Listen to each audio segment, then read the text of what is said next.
Hi everyone, today's fly is one that I simply call the Brown Olive Nymph. The name's based on the colour of the dubbing that I use for the abdomen, and it's another pattern that's earned its place in my fly box and it's proved very successful for me over the years.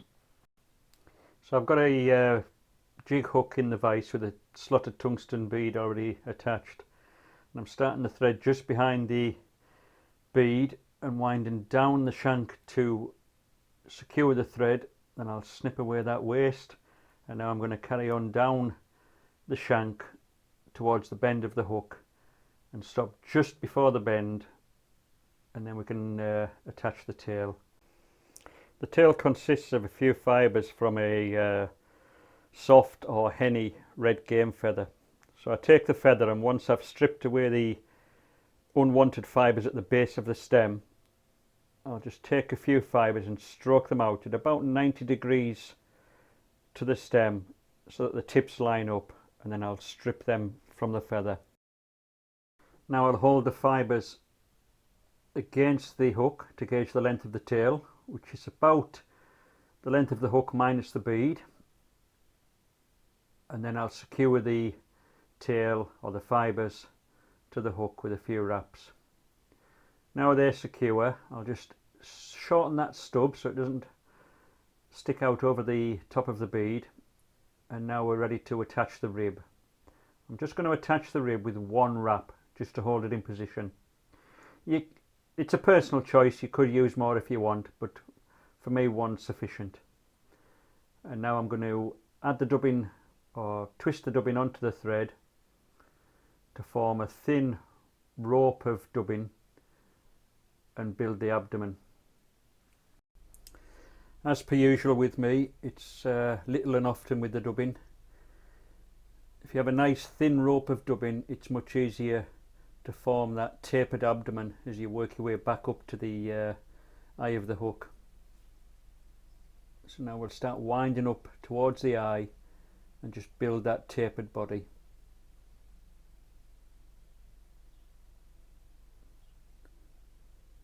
Just add a bit more dubbing.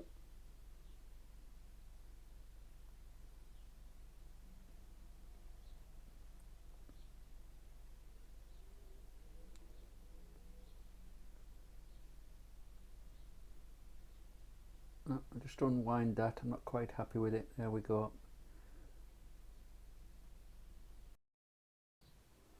Just going to add some more dubbing and continue to build that body as we work up towards the eye, or in this case the bead, and we're going to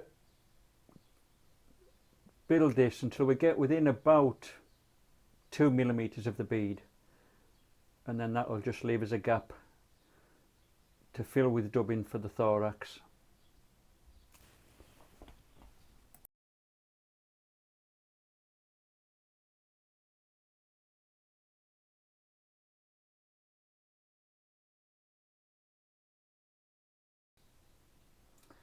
And that's it.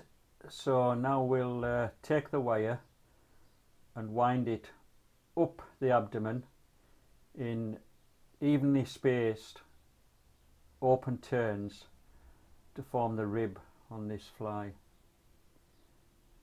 So we'll take it right up into that gap between the abdomen and the bead, and then take a few wraps to secure it, and take an old pair of scissors and cut that away. As I've mentioned in the past, don't use good scissors for cutting wire, or they won't stay good for too long. You'll just blunt them.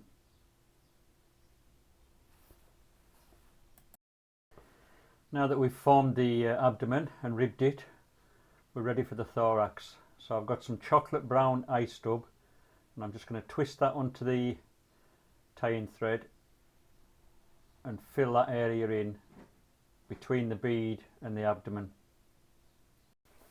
As is the pattern on most of my nymphs, I'm going to be quite generous with the dubbing in this area, because once I've built up this generous thorax, if you want,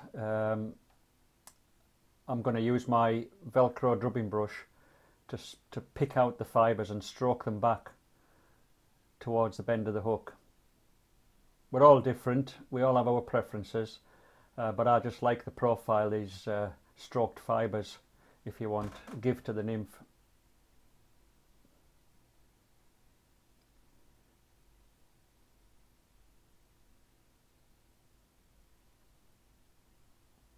So that's that built up. Now I'm going to take the Velcro brush and I'm just going to work my way around the thorax and pick out those fibres and stroke them back towards the bend of the hook.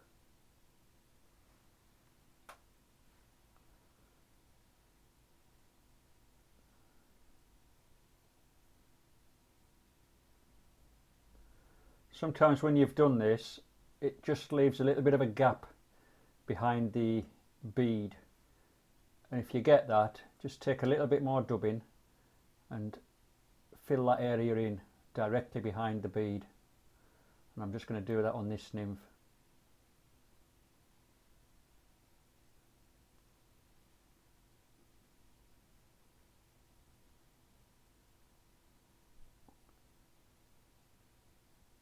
That's it, that's that filled in. I'll just stroke a few more of those fibres out.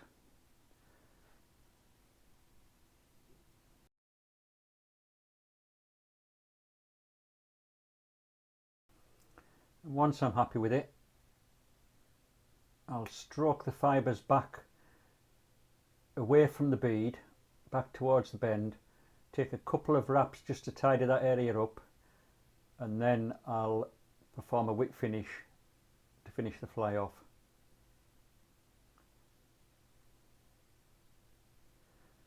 As usual, I'll use my scissors to control the loop of nylon as I pull it in towards the hook, snip away the thread,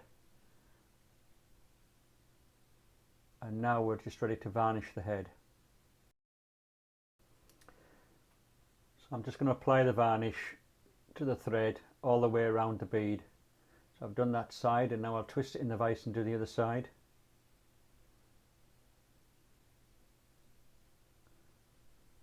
That's it.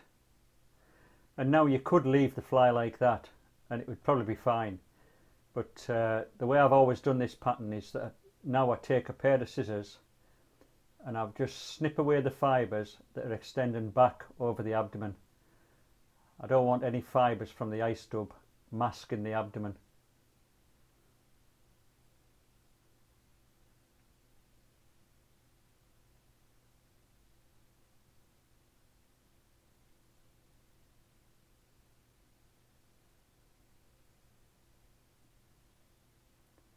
That's it, I'll just snip those off the top.